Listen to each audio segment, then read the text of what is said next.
Dando início à nossa tarde, teremos agora a palestra Brasil Data Cube, que será ministrada por uma das principais pesquisadoras da área da geoinformática no país. Convido ao palco a doutora Karine Ferreira, do Instituto Nacional de Pesquisas Espaciais, INPE. Vou falar um pouco mais sobre Karine. Karine Ferreira é doutora em computação aplicada pelo INPE. Tem sólida experiência na área de geoinformática, liderando projetos de desenvolvimento e inovação tecnológica, como o Terra Brasilis e o TerraLib.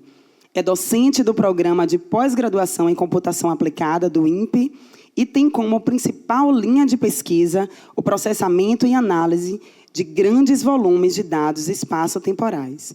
É uma das coordenadoras do projeto Brasil Data Cube, que inova na produção de cubos de dados multidimensionais a partir de imagens de satélites. Seja bem-vinda, Karine. A palestra terá duração de 40 minutos, com mais 10 minutos para perguntas da plateia. As perguntas devem ser encaminhadas por escrito, como fizemos, a dinâmica que fizemos de manhã, entregues ao pessoal de apoio aqui no auditório. Passo a palavra para a palestrante.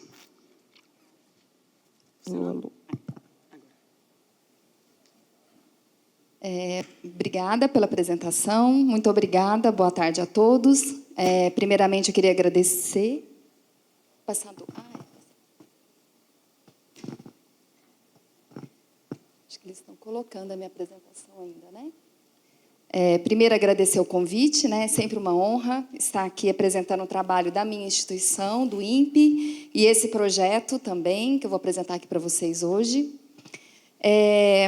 Meu nome é Karine, né? Obrigada pela apresentação. Eu trabalho no Instituto Nacional de Pesquisas Espaciais, INPE, e aqui hoje eu vou apresentar esse projeto chamado Brasil Data Cube, né? Todo mundo pergunta por que o nome é em inglês, mas é porque existem outras iniciativas no mundo para a organização de grandes volumes de dados, de imagens de satélites de observação da Terra, como cubos de dados, e toda essa tecnologia para trabalhar com Big Data, com inteligência artificial.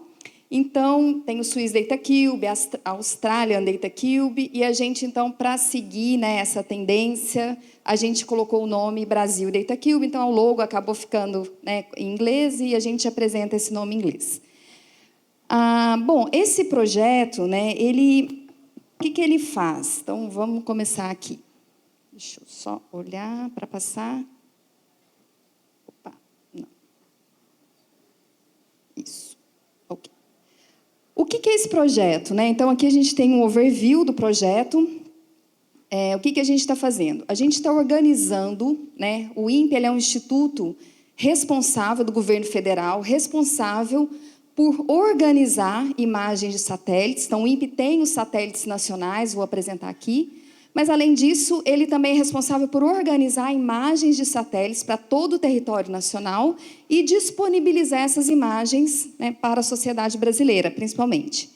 Então, nesse projeto, a gente está organizando essas imagens, gerando o que a gente chama de dados prontos para análise e gerando cubos de dados multidimensionais. Por isso, o nome cubos de dados ou Data Cube. Então, a gente organiza essas imagens ao longo do tempo, gerando cubos multidimensionais para todo o território nacional. Então, a gente está trabalhando com um grande volume de dados. A gente, nesse projeto, está processando mais de 2 petabytes de imagens para todo o Brasil. E vou mostrar aqui, né? Não para de lançar satélites e não param de gerar imagens para todo o nosso território. Então, isso aqui, a gente já processou isso e a tendência é cada vez mais aumentar esse volume de imagens. E para além, né, de gerar esses dados, esses cubos de dados multidimensionais, a gente também, para processar esse dado, a gente está desenvolvendo um conjunto de tecnologias abertas para acessar, para descobrir. Então, tem os metadados, a gente consegue fazer busca. Me retorne todas as imagens que eu tenho da região tal e me dá um polígono. Então, a gente tem um serviço que busca as imagens relacionadas àquele polígono e te retorna as imagens daquela região que você está buscando.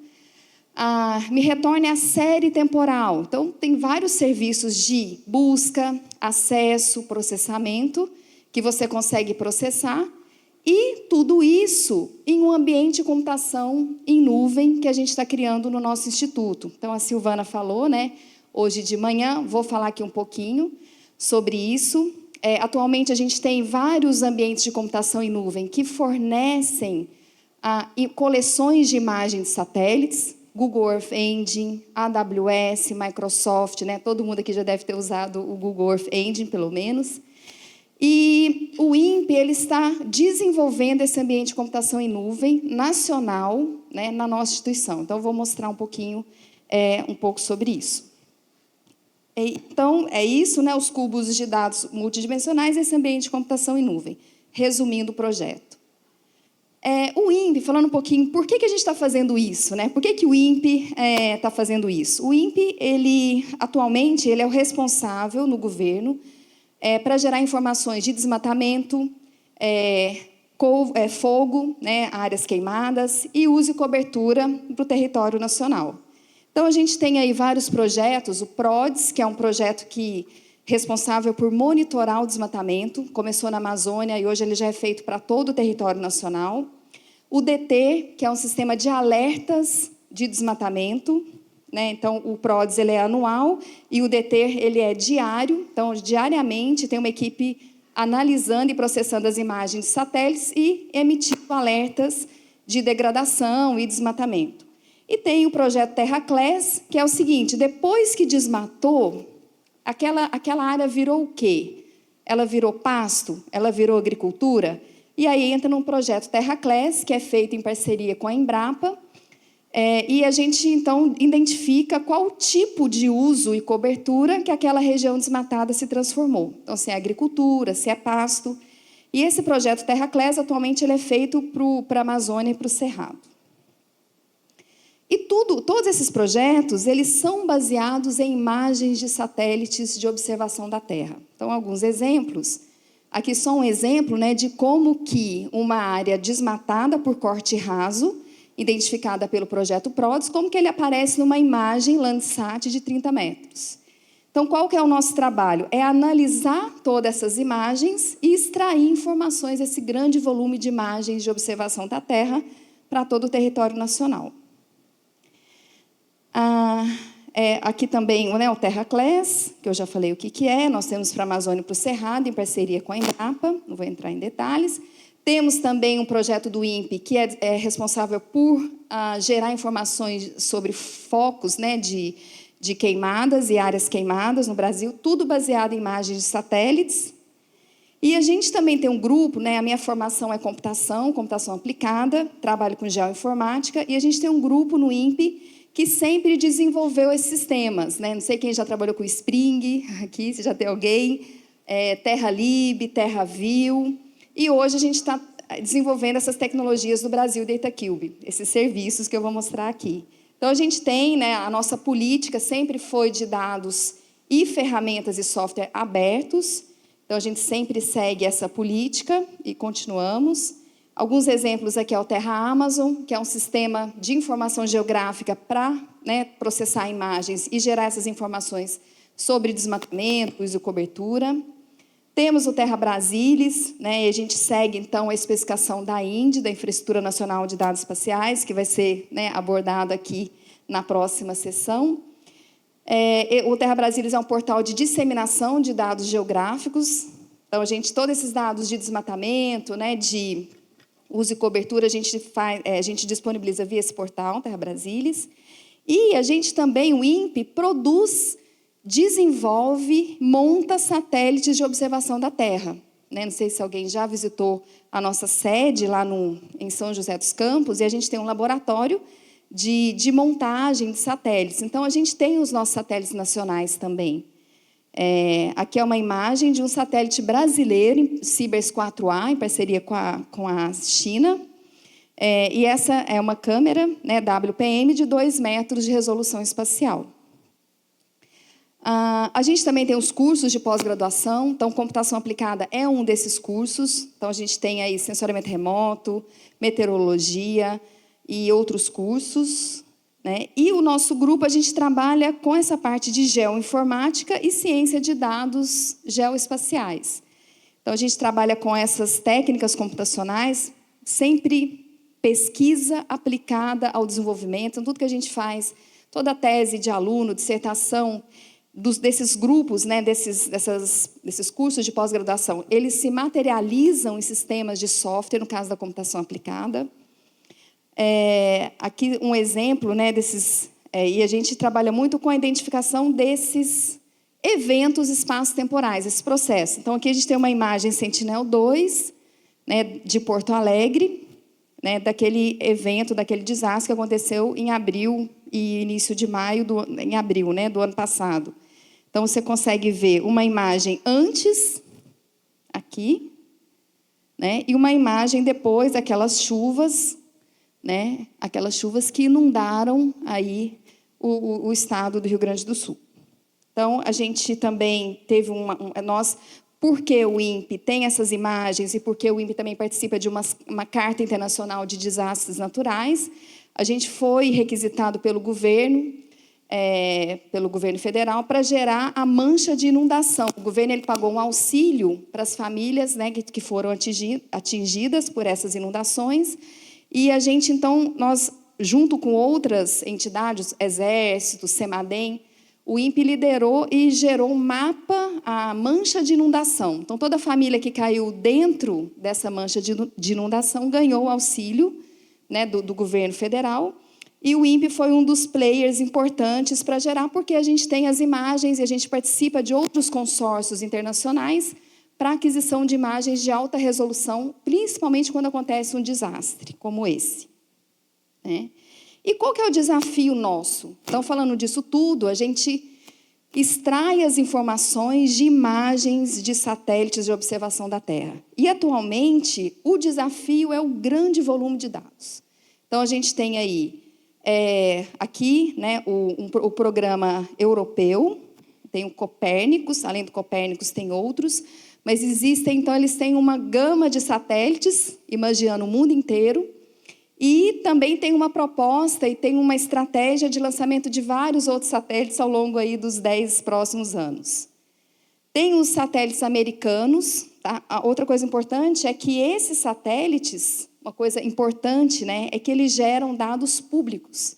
A gente consegue acessar todas as informações desses satélites europeus e também da NASA, né, americano. Bom, pelo menos até agora a gente consegue acessar tudo, está tudo aberto, que permaneça assim, né, mas tem um grande volume, vários satélites, então, gerando informações, né, do nosso planeta, e essas informações estão públicas.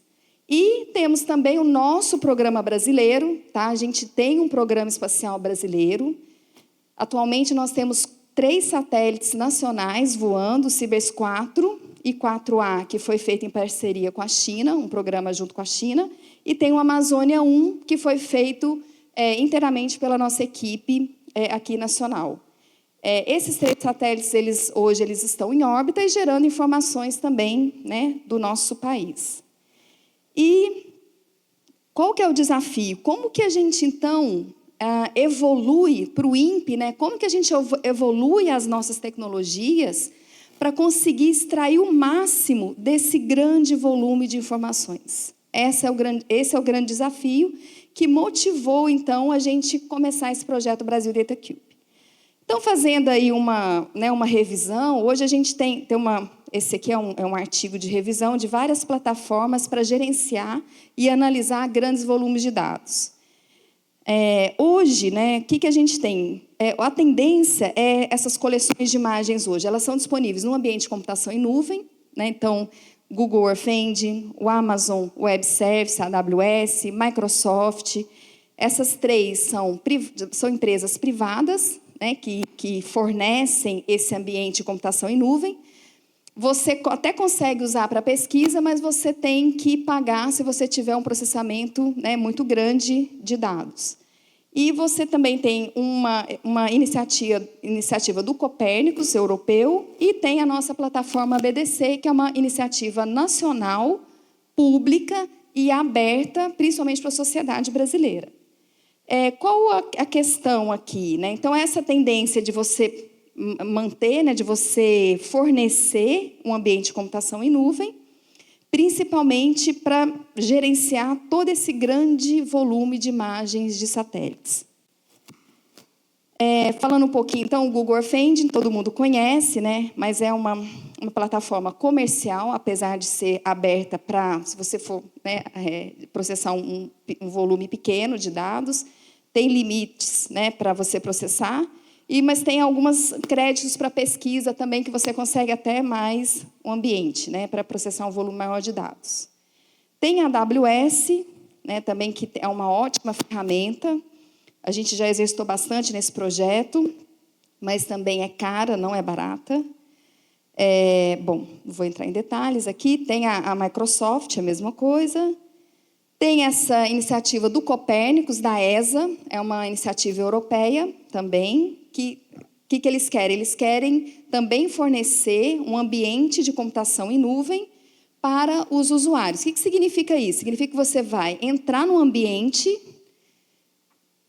esses ambientes de computação em nuvem, né? Você vai entrar nesse ambiente e vai processar todo o dado do lado da instituição. Você não faz o download desse grande volume de dados para a sua máquina local para processar esse dado.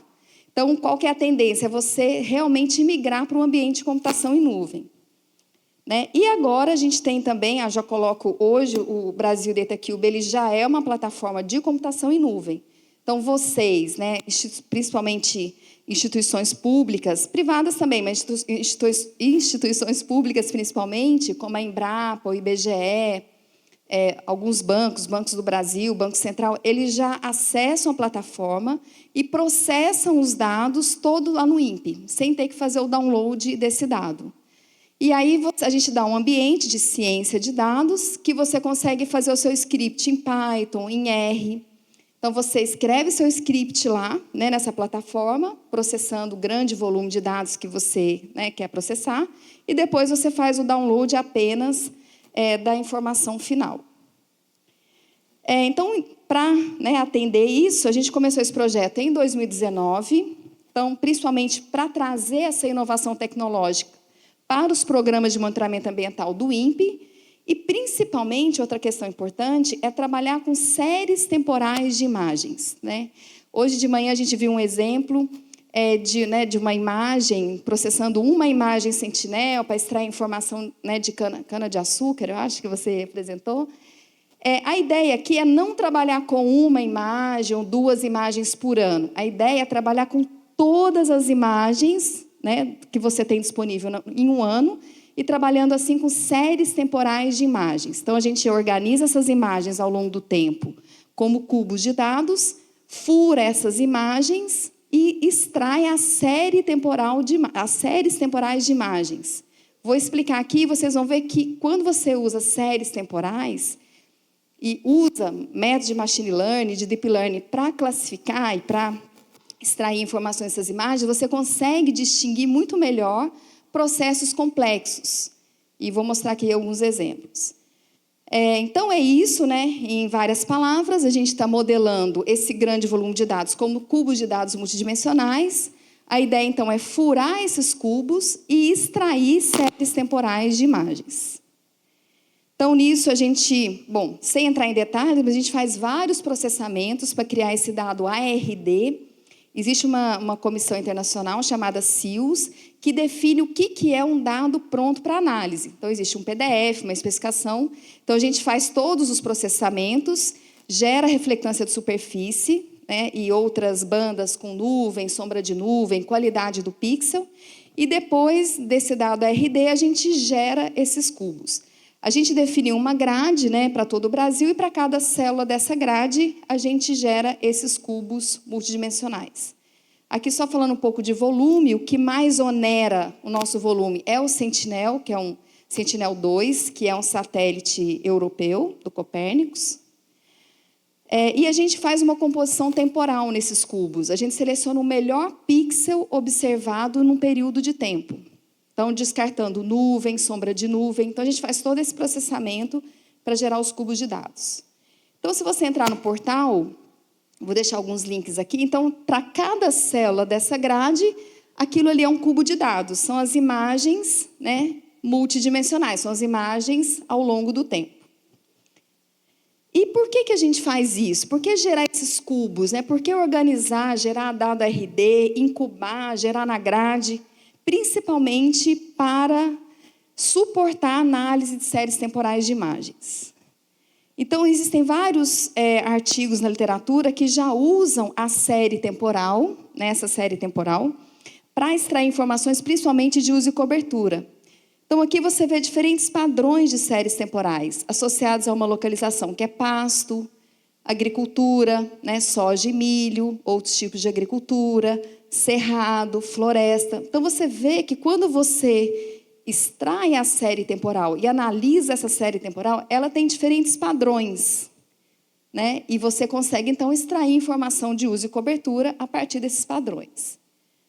E tem vários trabalhos na literatura reforçando o uso de séries temporais. Quando você usa toda a série temporal, você consegue identificar processos complexos de mudanças, né, na nossa superfície muito melhor se você está usando uma ou duas imagens em um ano.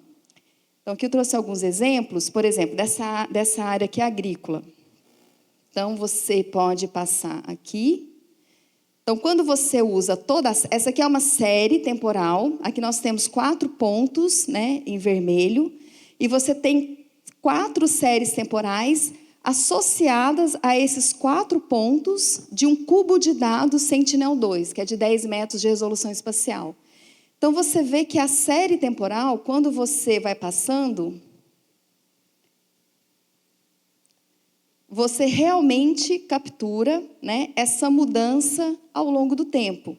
Então, a gente não, né, no INPE, a gente não está mais processando uma imagem, a gente processa sempre as séries temporais de imagens. Né? Outra coisa, então aqui para vocês entenderem, diferentes séries temporais associadas a diferentes tipos de uso e cobertura.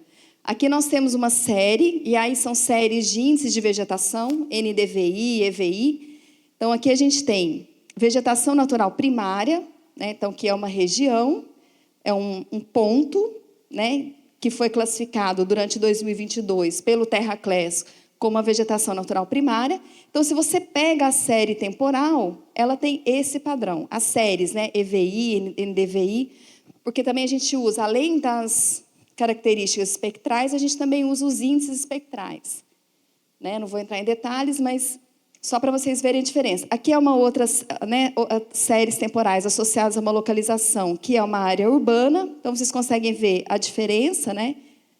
Uma vegetação natural primária, uma área urbana, como que é a série temporal, uma agricultura de mais de um ciclo. Então, você consegue identificar esses padrões. Olha, a diferença, né? Voltando aqui. E pasto. Então, você tem aqui, só para vocês verem a diferença, de uma região que é pasto e agricultura de um ciclo. E um ponto aqui que é a água, que aqui nesse caso é o mais simples, né, de identificar. Bom, então você vendo aqui, o que a gente faz? A gente pega esses pontos, então quando a gente usa algoritmos de machine learning, de deep learning, a gente pega esses pontos, amostras de treinamento, essas séries temporais, extraídas dos cubos de dados, né, nesse caso Sentinel-2, de 10 metros de resolução, e 16 dias de composição temporal.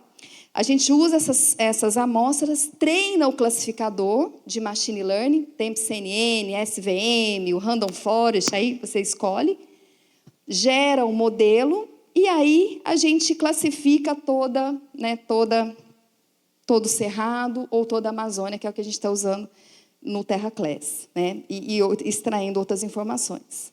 Então, essa é a ideia. Então, além desses dados, né, mostrando aqui um pouco da diferença dessas séries temporais, e aí, para processar todo esse volume, para extrair essas séries temporais, então, a gente tem um serviço que você dá uma localização, né, um polígono, ou dá um ponto, e a gente fura um cubo de dados, e aí você escolhe, eu quero furar qual cubo? Sentinel, Landsat, MODES, né? ou os satélites brasileiros, Amazônia, Cibers. Então, você escolhe.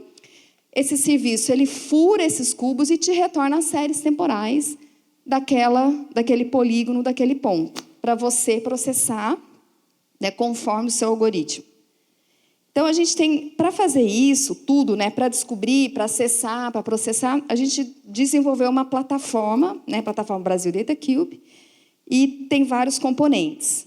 Uma questão importante também de metadados. Então, todos esses ambientes de computação em nuvem, eles usam o Stack, que é uma especificação que define uma estrutura, né, para descrever e catalogar dados, principalmente de imagens de satélites de observação da Terra. Então, nosso catálogo, né, das coleções e dos cubos são todos descritos segundo essa especificação, assim como os outros ambientes de computação, né, como Google, Microsoft. Então, aqui só um exemplo de como né, como são os arquivos de catalogação, não vou entrar em detalhes. E a gente também tem os serviços, são serviços web que a gente tem um serviço rodando no INPE e tem os clientes em Python, em R, tem um plugin para o QGIS, que você dá uma localização, ele fura e te retorna as séries temporais daquela localização. Chama WTSS.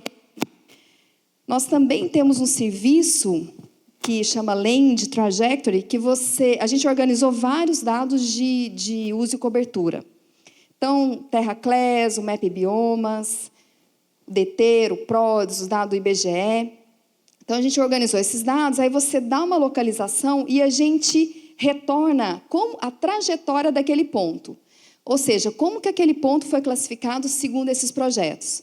Por exemplo, então esse ponto ele foi classificado como floresta pelo PRODES, em 2012. Depois ele passou para um alerta de desmatamento pelo DT, 2013. E depois foi confirmado como desmatamento em 2013, o dado anual do PRODES, e depois virou pasto.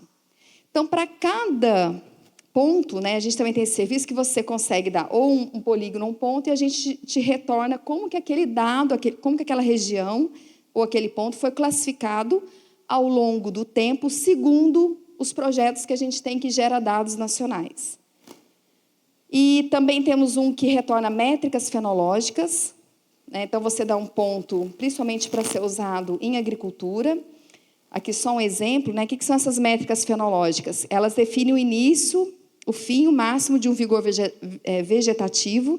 Então, você consegue então, ter, né, quando que começou, né, antes do plantio, no auge do plantio e quando aconteceu a colheita. Você extrai essas informações a partir dessas métricas fenológicas. Então, você não precisa baixar o dado da sua região, por essa aqui é uma região no Maranhão, você não precisa baixar todas as imagens da sua área de estudo para extrair essas métricas fenológicas. Usando esses serviços, você consegue extrair as métricas fenológicas automaticamente rodando nos servidores do INPE. E aí a gente tem o BDC Explorer, e a gente tem aí outros ambientes. Como eu falei aqui, né, a gente usa esses algoritmos de machine learning e de deep learning para gerar informações de uso e cobertura.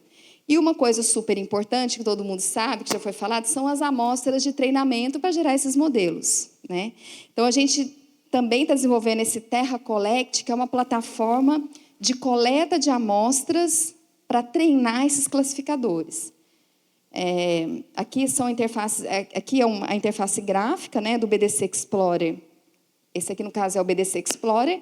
E as interfaces gráficas para esse serviço. Tá? Então, você clica nessa interface gráfica, você tem a série temporal.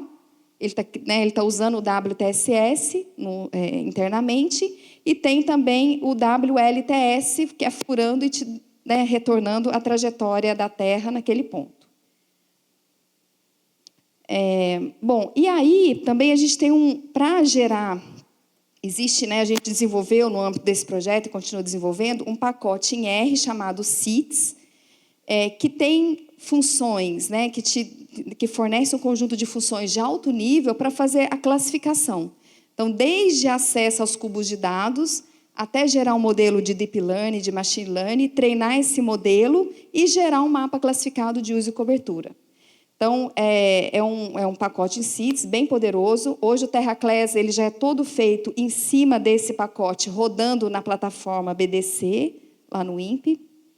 Então, é isso que é feito, né? Você gera, você sai dos cubos até chegar no mapa de uso e cobertura. Não vou entrar em detalhes, mas só para falar.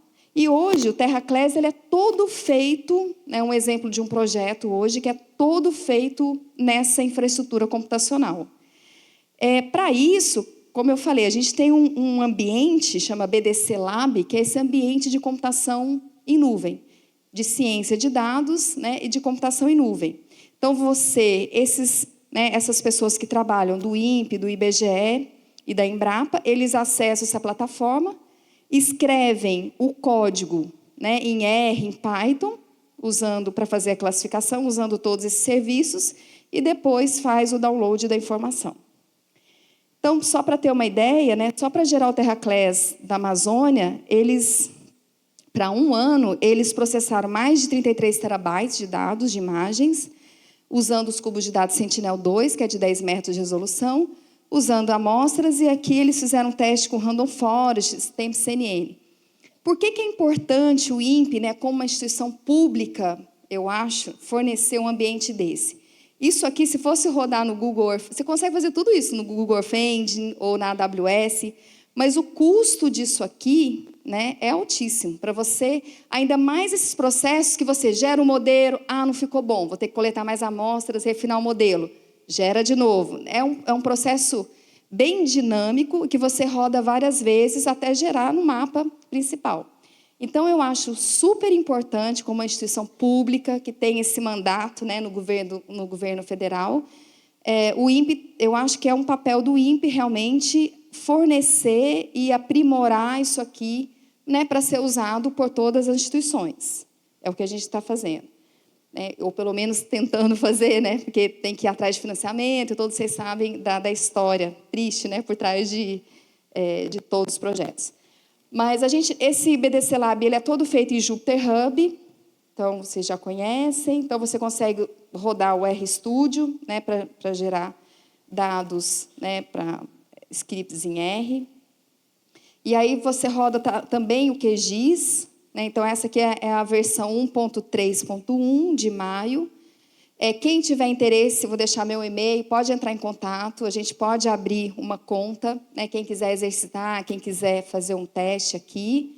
Nós temos no INPE 2 instâncias, a gente tem uma instância operacional, que roda numa coordenação chamada COIDS, onde que fica o supercomputador do INPE, tem toda uma infraestrutura, e lá a gente deixa esses projetos institucionais que tem que rodar um grande volume de dados. Então, é o TerraClass, o PRODES, o CPTEC e outros projetos que estão rodando um grande volume de dados. E a gente tem uma versão acadêmica que a gente começou com a acadêmica no início, depois migrou, né, para essa operacional. Mas a acadêmica a gente ainda mantém, porque quem quiser fazer um experimento, né, e ver, né, entender como funciona, ver a viabilidade de usar, e principalmente na área acadêmica mesmo. Então, tem a USP, o Unicamp, a gente tem um grupo de alunos usando, exercitando aqui suas pesquisas.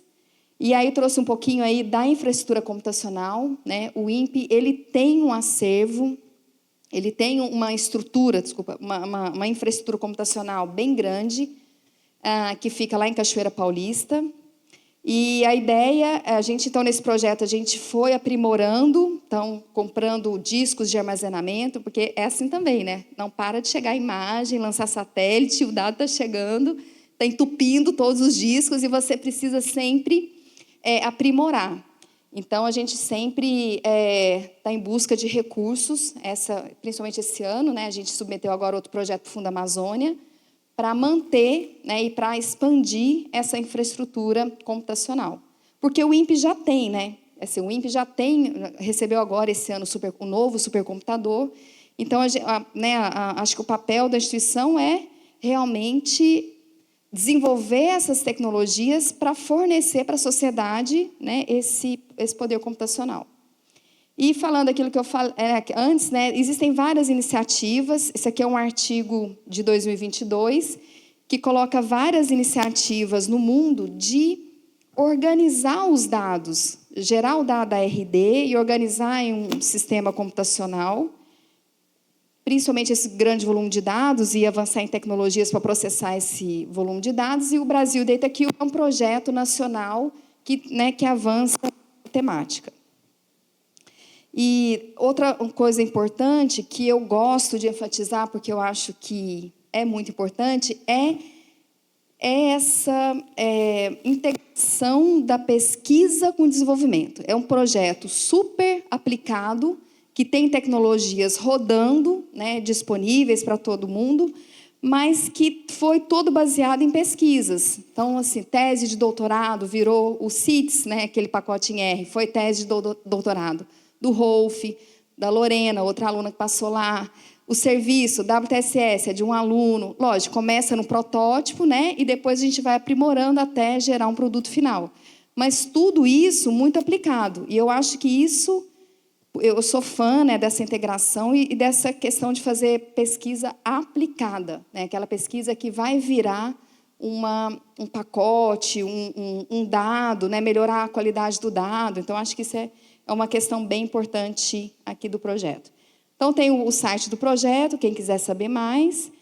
E aí você pergunta, como é que eu faço para os scripts em Python, em R? Tem lá uma galeria de código no GitHub, no Kaggle também. Então, como que eu faço para descobrir as imagens dado um polígono? Em Python, em R. Então, a gente tem uma galeria de códigos e vocês conseguem usar e ver Então, vocês conseguem fazer todo um workflow, desde buscar as imagens usando o stack, até visualizar essas imagens, né, em Python, em R, obter séries temporais e outras informações.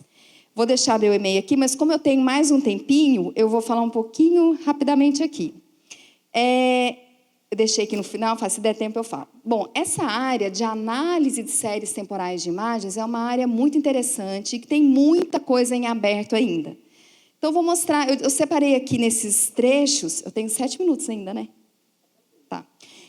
Então, assim, quando você pensa em análise de séries temporais de imagens, a gente pode pensar um pouquinho nessas caixinhas. Primeiro, classificação, é o que a gente está fazendo lá no INPE. Então, gera amostras, né, gera um modelo de machine learning, de deep learning, e depois gera um mapa classificado. Classificação dessas séries temporais.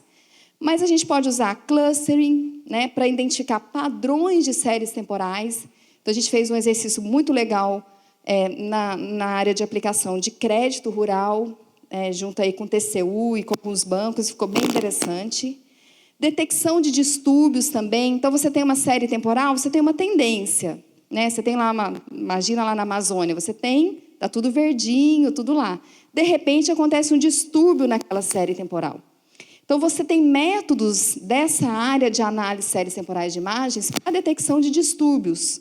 Então, só queria mostrar que tem várias caixinhas, né, de análise de séries temporais de imagens que podem ser aplicadas nessas séries temporais que a gente fornece nesse projeto. E essa extração de métricas fenológicas, principalmente para aplicação em agricultura, que é muito útil também. Então, na classificação, principalmente usando esses métodos de machine learning e deep learning, que a gente tem usado. A parte de clustering, a gente tem exercitado muito o SOM, Self-Organized Maps, né, que é uma rede neural. E essa série, esse método... Então, aqui é uma rede neural, aí não vou entrar em detalhes, mas você consegue extrair padrões de séries temporais, né, mostrar isso aqui. Aqui é uma gleba, né, do Banco Central, é uma gleba, uma região que pediu crédito rural, e aí eles queriam saber, toda essa gleba que pediu financiamento para a agricultura, ela realmente foi plantada? Toda a área dela foi plantada? E aí, usando um método de clustering, né, de agrupamento, nesse caso, o SOM, a gente consegue perceber diferentes padrões, olha, dentro da mesma gleba.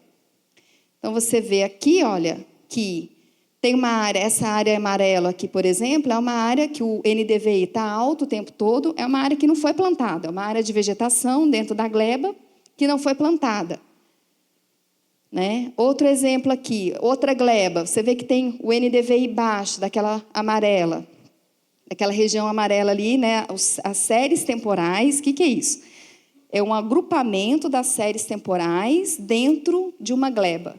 Então, você consegue ver que tem diferentes padrões de séries temporais de imagens dentro de uma mesma gleba. O que significa? Que tem diferentes padrões, diferentes usos, né, daquela terra associados a essa gleba. Então, a gente consegue ver pelos padrões e você consegue ver, olha, não foi 100% da região não foi plantada nesse caso. Né? Aqui um exemplo, olha, então a área amarela aqui é um galpão que tem dentro da propriedade, né? Você consegue extrair, isso aqui porque a gente está vendo no visual, mas você consegue extrair isso de maneira automática. Imagina que você tem várias glebas para o Brasil inteiro e você consegue extrair os padrões atípicos, nesse caso, né? E tem os métodos de detecção de distúrbios. Então, notem que não é assim, classificação, né? Você está identificando padrões. Aqui você está identificando distúrbios em séries temporais. Então, o que é um distúrbio? No caso, um distúrbio florestal, que pode ter sido, né, ocasionado aí por uma queimada ou por um desmatamento, por alguma ação humana ou natural. Então, você tem na literatura, tem vários algoritmos, BIFAST, CCDC, CODE, para detecção de distúrbios em séries temporais, de imagens. Então, também a gente fez esse exercício, né? Bom, acho que agora... Bom, gente, é aqui. Acho que a última parte eu não coloquei, que é essa parte de vegetação, que é extrair, né, as métricas fenológicas, então, extraídas que eu mostrei no slide anterior. Bom, só para mostrar, então, né, o potencial de análise de séries temporais de imagens. Existe aí essas caixinhas, e cada caixinha dessa é um mundo de métodos e de possibilidades para fazer com séries temporais de imagens. Vou deixar o meu e-mail aqui, então, muito obrigada, e fico disponível para as perguntas. Obrigada.